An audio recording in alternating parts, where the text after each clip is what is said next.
ayrılar.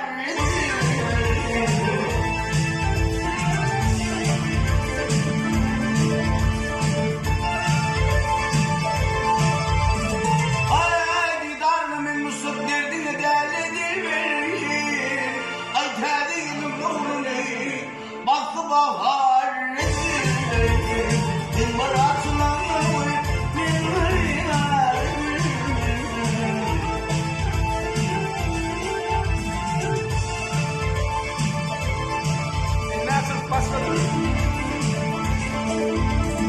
Ay danışmaklı var yerde dillerimde acayip.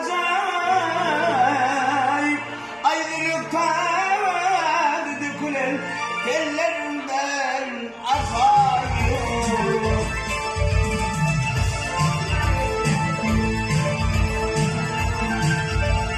Ay kusur neredeki çeviririmdir acayip.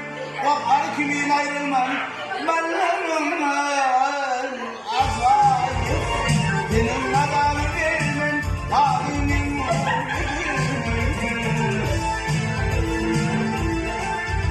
Allah'ım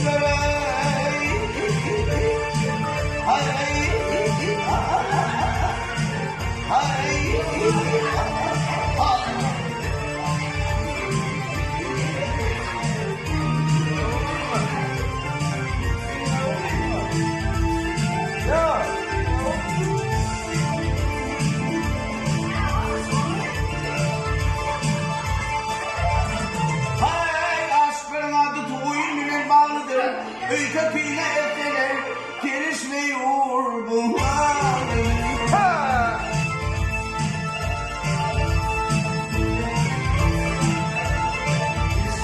Hay birbirinin yüzünden ölüp giderlerdir.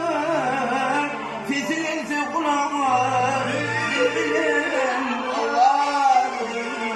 Bize uymayan bir kişi çarpıp